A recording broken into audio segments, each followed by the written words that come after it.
So he spoke about funding, but these attacks are terribly worrisome, and we cannot just continue like this. Let's get some insight now.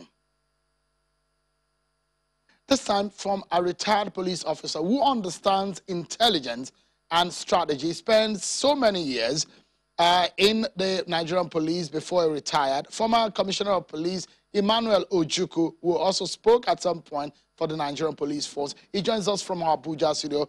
Many thanks for joining us tonight, Mr. Ojukwu. Indeed, it's a very sad moment in the history of this country when we see almost on a daily basis, we see attacks, and the audacity of some of these attackers is what gets to me the most sometimes. When we see the way they attack security formations and military formations, it sends some jitter to my nerves. And I want you to give us a sense as a professional. Are these guys not the same guys who are characters who are operating in the Northeast? From the intelligence you have seen and gathered, do they look similar, or are they the same from their operations and their pattern of activities?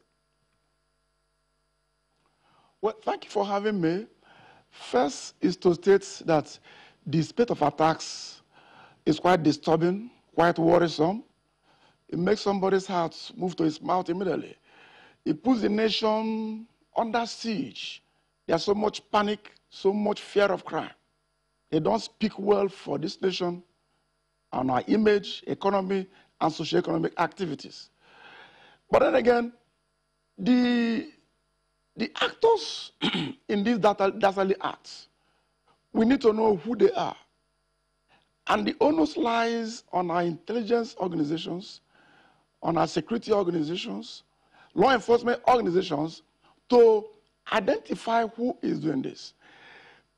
We may not say at the outset, at the onset, that the signature is the signature of Boko Haram or this group, except we have done a detailed scanning of these attacks, their origin, and who is the source and who are their sponsors. It lies with these organizations, intelligence in particular, to identify the actors and for law enforcement to bring them to justice and reassure Nigerians that we're not going the way of failed nations.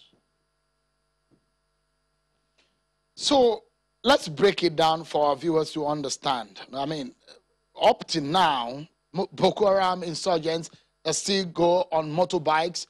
They come from the bush and they enter into these communities, they attack, and they go back in droves.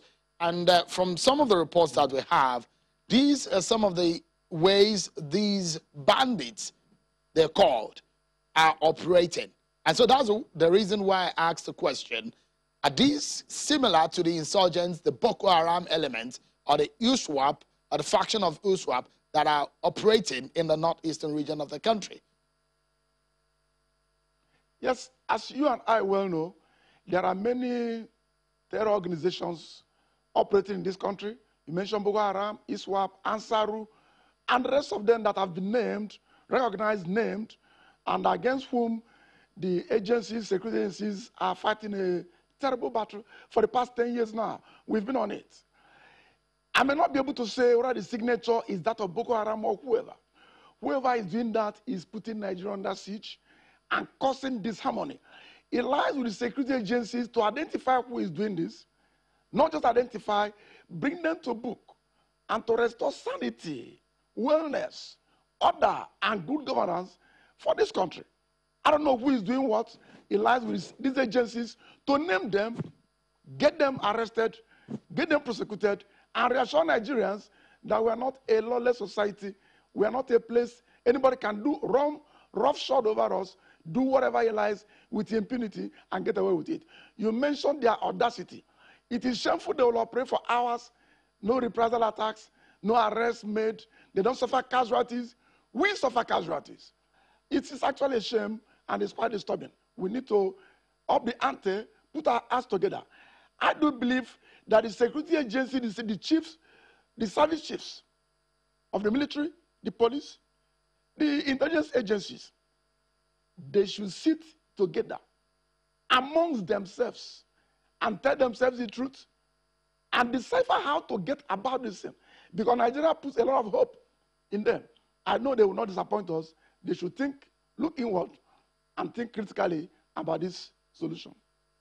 So let's break it down more. And you raised one very important point, and that is the fact that they operate for several hours and they just go like that. Based on the structure of the Nigerian police force, how long can you travel before you see a nearest police formation?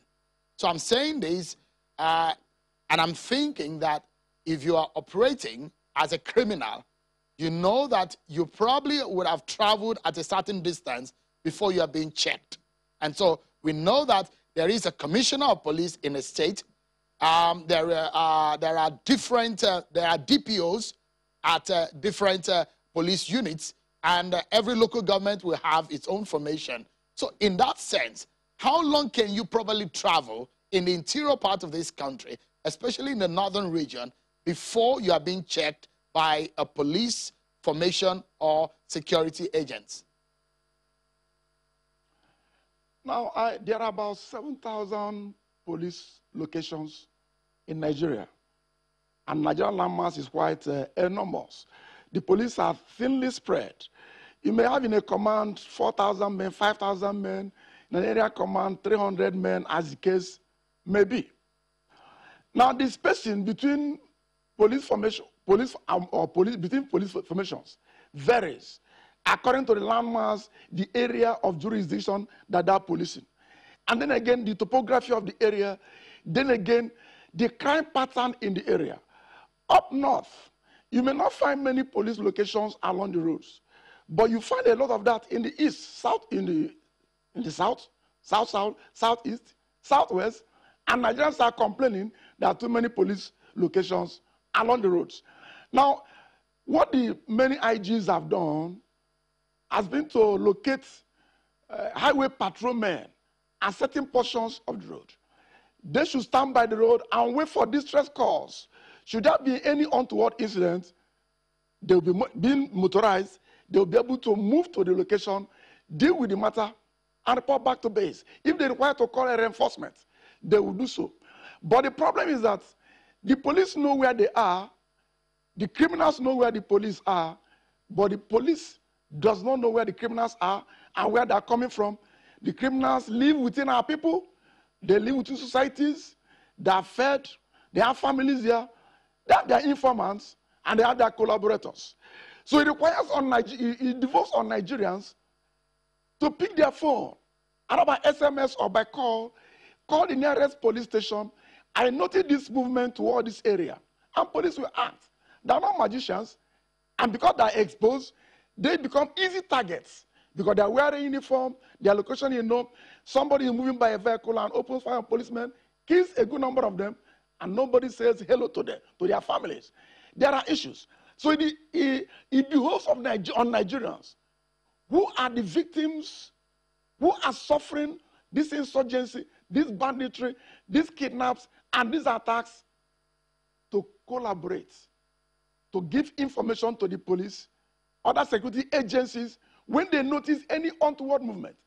Those that come with motorcycles in their hundreds, the report you mentioned in Niger State, they came in hundreds. Nigerians must have seen 100 motorcycles moving. What did they do? They ought to allow the next police station, the next military location, and notice this untoward movement. Is there a carnival going somewhere? With such information, this organization, the security agencies, the police, will be able to prepare. Because surprise is a very critical element in any attack. When the police are caught off guard, when they are not vigilant, they are not informed, they will be easily overwhelmed. So, Mr. Ojukwu, apologies, Mr. Ojukwu. Yeah. So I was going to ask you, it does look, with what we have seen, that the security agencies, and I'm talking about police, the military, they look like they are overwhelmed, especially in some of these civil and criminal cases that we've seen. These attacks, these pockets of attacks that we've seen here and there, they go and attack these soft spots. You mentioned what they should do, but in the real sense, in terms of manpower, in terms of firepower, it does look like the police is overwhelmed. Am I wrong? Yes, I do agree with you. The police has issues. Issues about men. There are 4 M's there. Men. Those men have been properly recruited, properly trained, and properly remunerated. That other M is about motivation. Those men, we need to put trust in them. We need to treat them like human beings. The other M is about machines. You need equipment to move. Many police locations don't have vehicles. They don't have the wherewithal.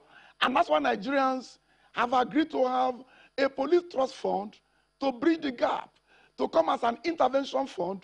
The new police up his ante, show itself up in terms of materials. But you and I know that agency has not actually begun to do its work and begin to intervene in police and logistics. All right. So, it's about money. The police needs these 4 M's: men, motivation, materials, and money. Without money, I heard the Senate saying so. Without money, the police can't go anywhere. There's no police force anywhere that can operate effectively, that can respond in good time without proper motivation, without money for the men to have good salary, for the men to regard as human beings. Should anybody lose his life, for the family to have something, the police go down a lot in operations. So, I mean, I want to tell you that their morale is low. The morale is low. The acting Inspector General of Police does have a lot on his hand. He has his work cut out for him, and a lot is going to be expected of him. So let's wrap up this conversation. And now, and this is what I would like you to help us make sense of, because Nigerians need to be educated properly. And let's get the benefit of your experience and knowledge. As an intelligence officer, as a law enforcement, former law enforcement officer, one of the things I've heard some of you say is that you need to get into the head of the criminal to know what is the psyche on what he wanted. So to wrap up now, why are they attacking military formations, police formations? What do you think is going on in their minds? Okay. I think there is something that is coming up which will not speak well for this country. These attacks are a prelude to something more sinister. And that's why I'm saying that the security agencies, intelligence departments need to put their ass together and look inwards and find out the modus, not just modus operandi, but the motivation. What is the intention of this group? Do they want to make Nigeria a failed state? Do they want to create so much fear and panic everywhere? Now they're attacking the security agencies. They're trying to whittle down. They're trying to dehumanize. They're trying to humiliate the very arm of government that stands between them and their criminality. And we must not allow that to happen. We need to find out why they are doing this and stop them in their tracks before they cause more carnage, more damage to Nigeria's image, before they claim more lives, before they dehumanize our security agencies and make them live out. Mr. Emmanuel Ojukwu, a retired commissioner of police, a former spokesperson of the Nigerian Police Force, it's always a pleasure having you speak about this matter. Tonight, I'm very sure some Nigerians will sleep with some confidence based on what you have said, hoping that things will change in the nearest future. Thank you so much indeed for your time. Thank you for having me. So we take a break. And when we come back, our conversation will be about the call for the sack or resignation of the Ministry of Communication and Digital Economy, Mr. Issa Pantami. Why do they want him out? And some of the things that he has said. We'll bring them for conversation tonight. Stay with us. We'll be right back.